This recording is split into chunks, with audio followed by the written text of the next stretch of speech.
야고보서 1장 1절로 18절 말씀입니다. 제가 가진 성경으로 신약 371페이지를 1페이지에 있습니다.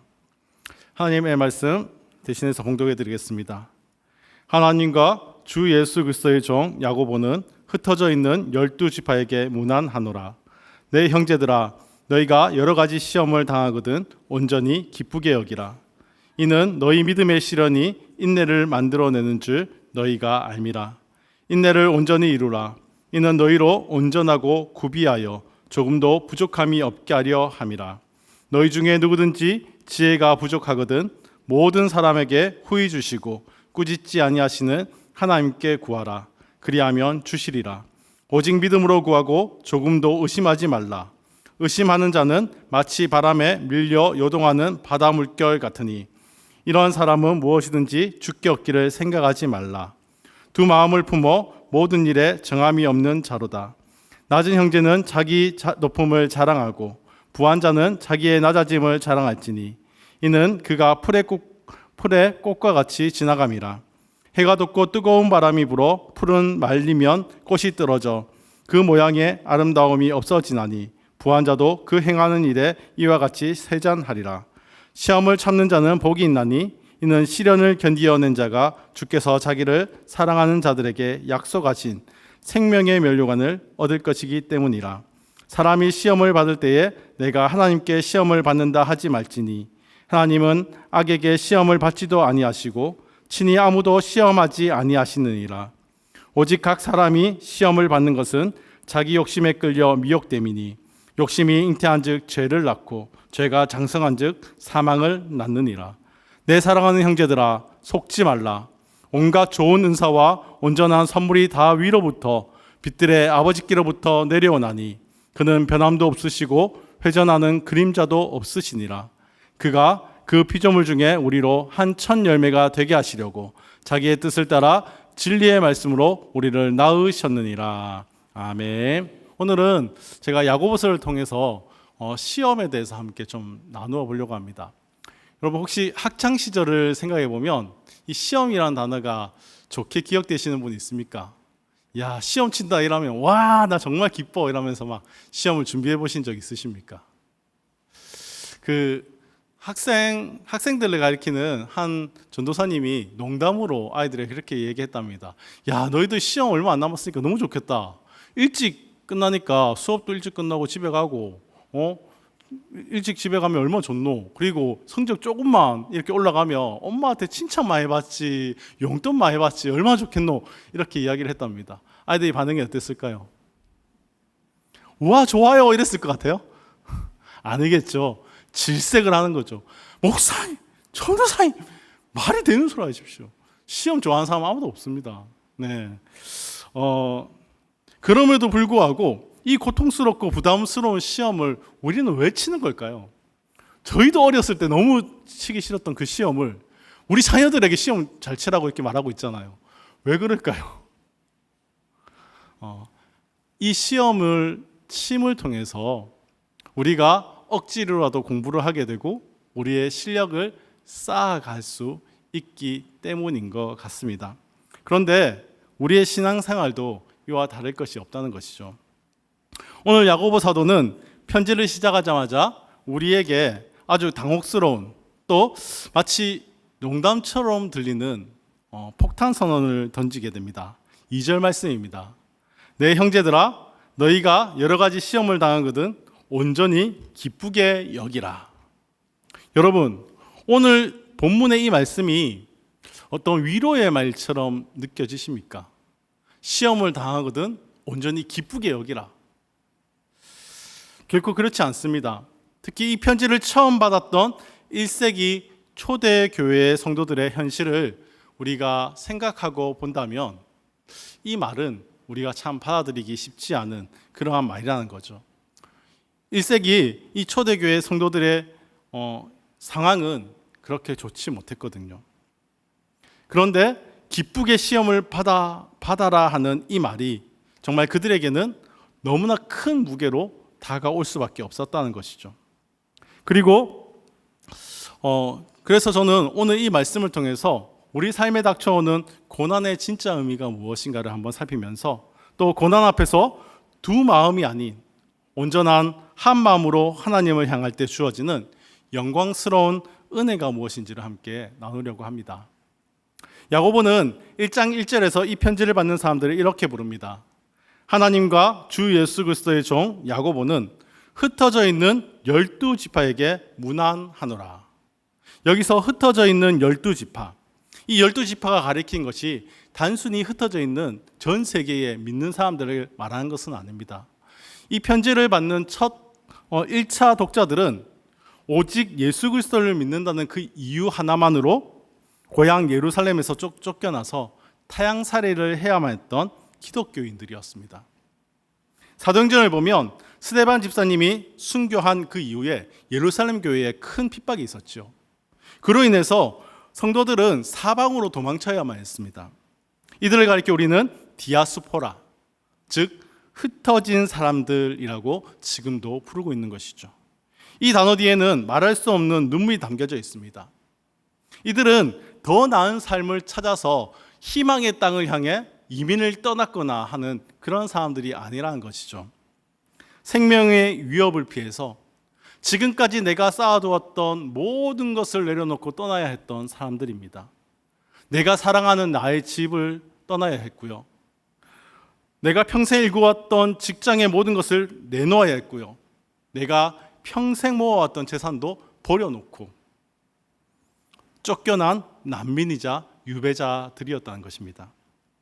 그들이 떠났던 곳은 또 어떠한 곳일까요? 지금까지 가보지 못했던 우상 숭배가 팽배한 낯선 이방 땅이라는 것이죠. 그 낯선 이방 땅에서 하나님의 백성으로 살아간다는 것, 그것은 생명을 건 치열한 싸움이었습니다. 이들의 삶이 어떠했을지 한번 상상해 보십시오. 로마 제국 치하에서 낯선 사람들과 섞여 살아야 합니다. 그 자체도 너무 서럽습니다. 내 고향도 아닌 곳에서 내가 알지도 못하는 사람들과 함께 섞여 사는 것, 그것만으로도 서러운데 같은 민족이었던 유대인들, 그들마저 우리를 이단이라고 취급하면서 우리를 핍박합니다. 엎친 데 덮친 격으로 그들이 있던 당시에는 유대 땅과 또 중동 전체가 극심한 흉년까지 덮치기도 했었습니다. 이런 시대적 배경 속에서 성도들이 살아간다. 낯선 땅으로 쫓겨나서 살아간다. 그 삶이 어땠을까요? 절대 다수는 극심한 빈곤층으로 떨어지고 맙니다. 가진 것이 없으니 부자들 밑에 들어가서 하루하루 살아가는 일용직 노동자로 살아가야겠죠. 겨우겨우 하루하루 입에 풀칠하며 살아갈 것입니다. 그런데 권력을 진 부자들은 어땠습니까? 야고보서를 가만히 보면 권력을 진 부자들은요, 이 성도들에게 일을 시키면서 정당한 품삯도 주지 않습니다. 그들의 노동력을 착취할 뿐입니다. 빚을 갚지 못하면 무자비하게 법정으로 데려가서 그들의 재산을 모두 몰수해버립니다. 그뿐 아니죠. 심지어는 노예로 팔아버리는 일도 있다는 것입니다.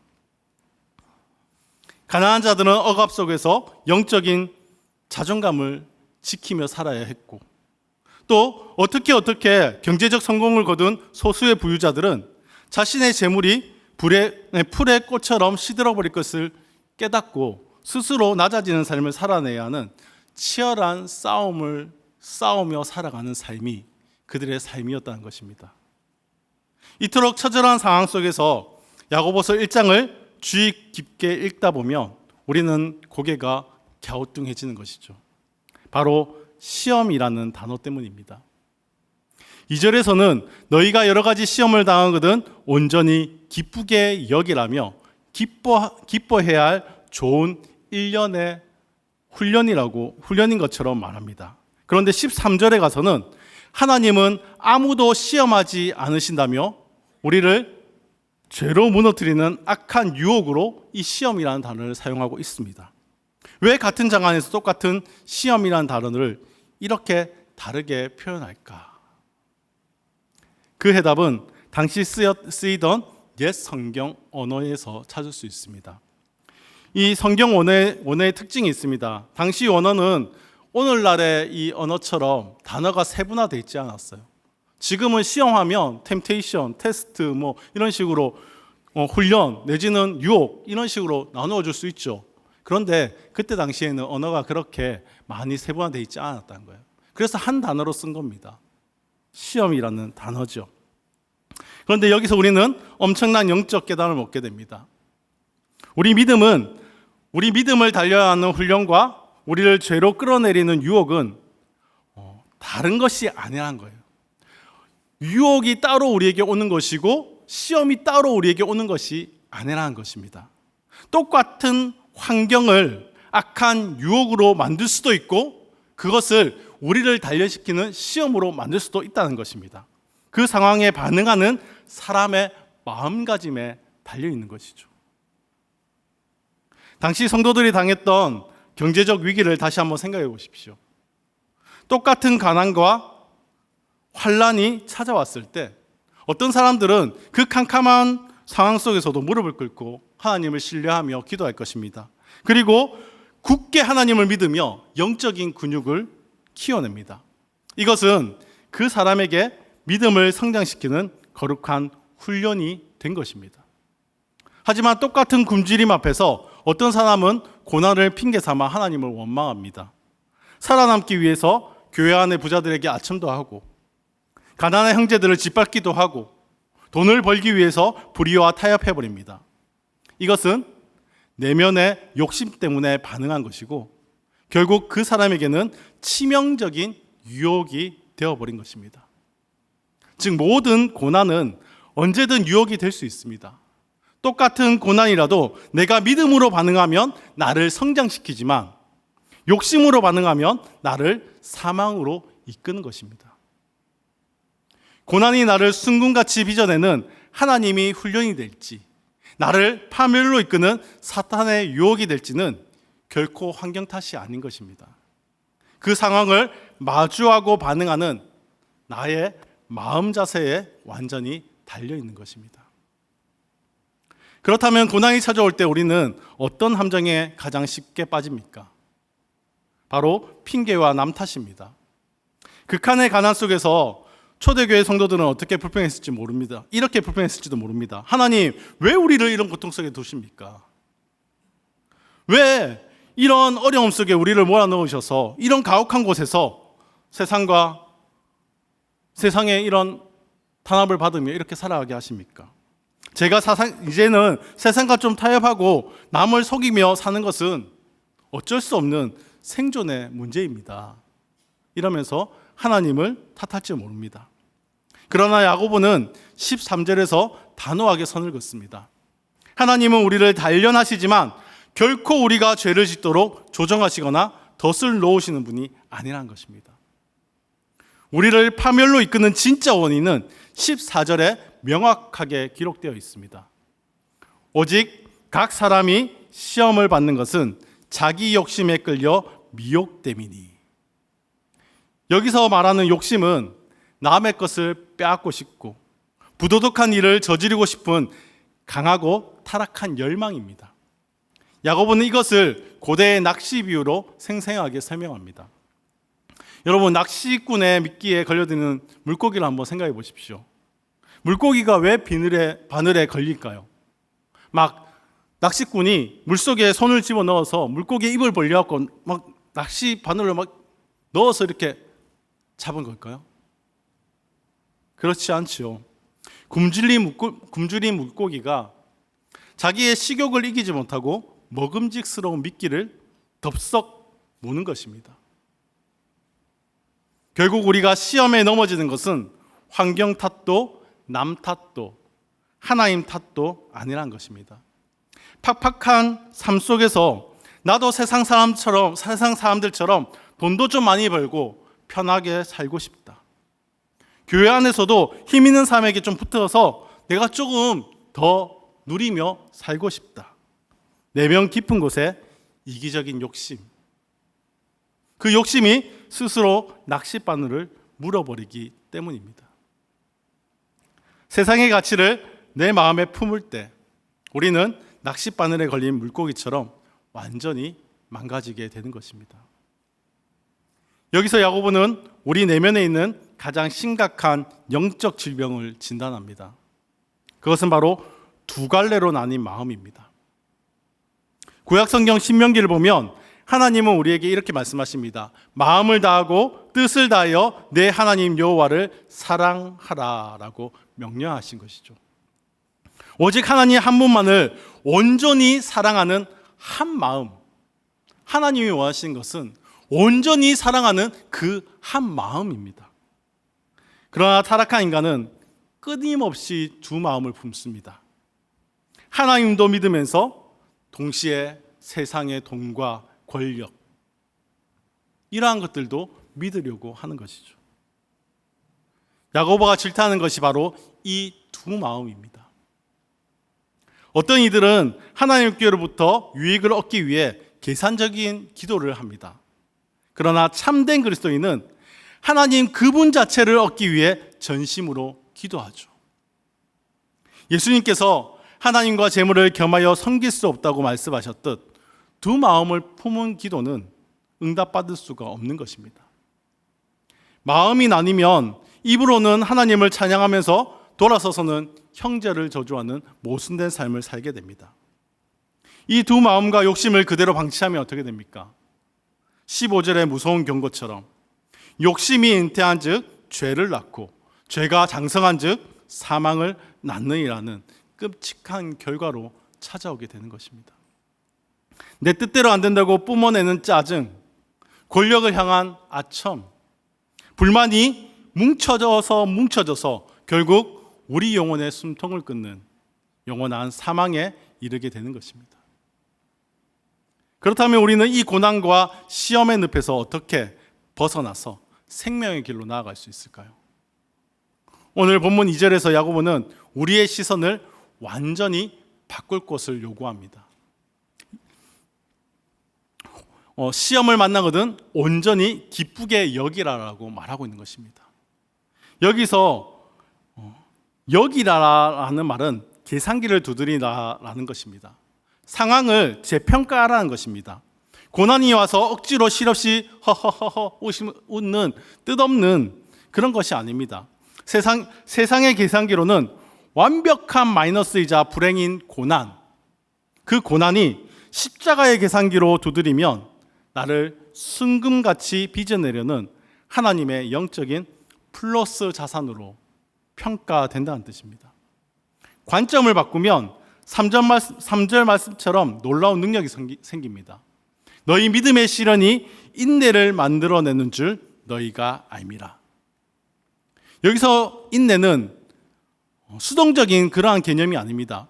헬스장에서 무거운 역기를 들어 올려서 근육을 만드는 것처럼 영적인 근육을 키워내는 이 고난의 무게를 적극적으로 버텨내는 위대한 뚝심과 같은 것입니다. 이 인내의 과정을 통할 때 우리는 마침내 온전함에 이르게 됩니다. 성경이 말하는 온전함, 흠이 없고 마음이 두 갈래로 쪼개지지 않는 순수한 상태를 말하는 것이죠. 두 마음으로 갈라지지 않고 조건 없이 하나님께 충성하는 전적인 헌신인 것입니다. 우리의 믿음은 고난의 용광로 속에서 인내를 통과할 때 비로소 온전한 성품으로 빚어집니다. 끝까지 버티며 믿음의 훈련을 통과한 자에게는 놀라운 상급이 12절에 약속되어 있습니다. 12절 말씀입니다. 시험을 참는 자는 복이 있나니 이는 시련을 견디어낸 자가 주께서 자기를 사랑하는 자들에게 약속하신 생명의 면류관을 얻을 것이기 때문이라. 욕심에 이끌린 자의 끝은 사망입니다. 그러나 두 마음을 버리고 끝까지 인내한 자의 끝은 영광스러운 생명의 면류관인 것입니다. 사랑하는 성도 여러분, 말씀을 들을 때 우리는 그래, 우리도 두 마음 버리고 전심으로 인내해야지, 그렇게 할 수 있어라고 다짐하지만 막상 치열한 현실과 재정적인 압박을 마주하며 우리는 어떻게 됩니까? 우리의 결심은 너무나 쉽게 무너집니다. 연약한 우리의 의지력으로는 이 죄의 굴레를 결코 이길 수 없는 것입니다. 그래서 야고보는 17절, 18절에서 이 시험을 이길 수 있는 가장 강력한 힘, 그것을 이야기합니다. 즉, 우리를 구원하시는 하나님의 놀라운 은혜를 선포하는 것입니다. 17절, 18절 말씀입니다. 온갖 좋은 은사와 온전한 선물이 다 위로부터 빛들의 아버지께로부터 내려오나니 그가 그 피조물 중에 우리로 한 첫 열매가 되게 하시려고 자기의 뜻을 따라 진리의 말씀으로 우리를 낳으셨느니라. 원래 우리는 욕심에 이끌려서 타향에서 고생하다가 사망을 낳고 허무하게 사라질 절망적인 존재였습니다. 그런데 그림자조차 없으신 완벽하게 선하신 하나님 아버지께서 개입하시는 것입니다. 사망으로 달려가던 욕망의 굴레를 끊어내시고 예수 그리스도의 복음이라는 진리의 말씀으로 죽었던 우리를 잉태하셔서 영원한 생명을 지닌 첫 열매로 새롭게 낳아 주신 것입니다. 이 거대한 구원의 역사 가운데 누가 계십니까? 영광의 주 예수 그리스도이십니다. 예수님은 두 마음을 품지 않으셨습니다. 극심한 십자가 고난 앞에서도 오직 하나님 아버지의 뜻을 이루기 위해 온전하고 순수한 순종을 우리에게 보여주셨습니다. 그 예수님이 끝까지 인내하여 진정한 첫 열매가 되셨고, 이제는 그분과 하나 된 우리가 이 망가진 세상 속에서 새로운 창조의 첫 열매가 된 것입니다. 세상은 우리를 향해 고난받는 실패자라고 조롱할지 모릅니다. 예수 믿는다고 하면서도 왜 저런 모습일까? 예수 믿으면 다 복받아야 되는데 왜 저런 모습일까? 우리를 조롱할지도 모릅니다. 그러나 하나님은 선언하십니다. 너희는 핍박받는 불쌍한 난민이 아니라 온 세상을 구원하시려는 하나님의 위대한 역사를 시작하는 영광스러운 첫 열매들이다 라고 말입니다. 사랑하는 성도 여러분, 말씀을 맺습니다. 오늘날 우리는 1세기의 성도들처럼 목숨을 잃거나 당장 굶어 죽을 위기에 처해 있지는 않습니다. 그러나 복잡한 세상 속에서 정직하게 믿음을 지키려다가 경제적인 손해를 볼 수도 있고, 남들과 비교하며 박탈감을 느끼게 하는 그러한 시험들은 모습만 다를 뿐이지 여전히 우리에게도 존재한다는 것입니다. 여전히 우리에게도 여러 가지 모습의 시험들이 있다는 것입니다. 그것이 우리 삶 속에 찾아옵니다. 그때마다 우리는 두 갈래의 길에 섭니다. 이 답답한 고난을 내 욕심을 채울 기회로 여겨서 세상과 타협하며 멸망의 낚싯바늘을 덥석 물 것인지, 아니면 이 고난을 나를 예수 그리스도의 성품으로 빚어내시려는 하나님의 훈련으로 재평가하고 기쁨으로 버텨낼 것인지 말입니다. 사랑하는 성도 여러분, 여러분은 고난을 어떻게 받아들이시겠습니까?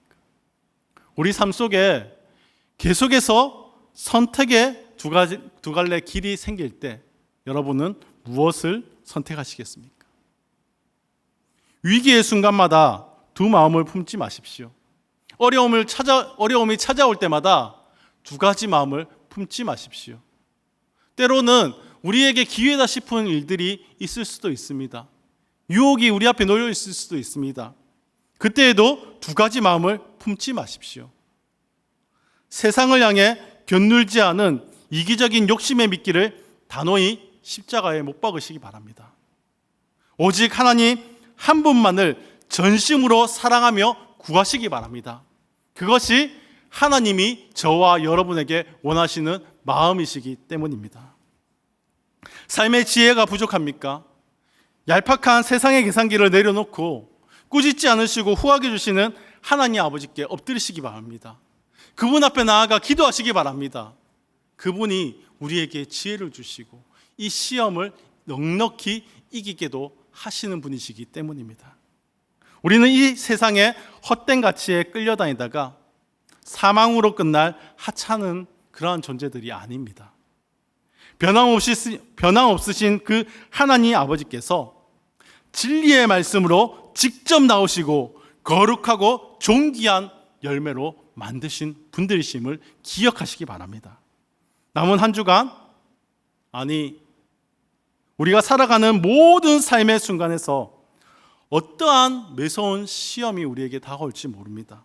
어떠한 환난이 우리에게 닥칠지 모릅니다. 때로는 우리의 몸이 아플 수도 있고요. 우리의 경제적인 어려움들이 찾아올 수도 있습니다.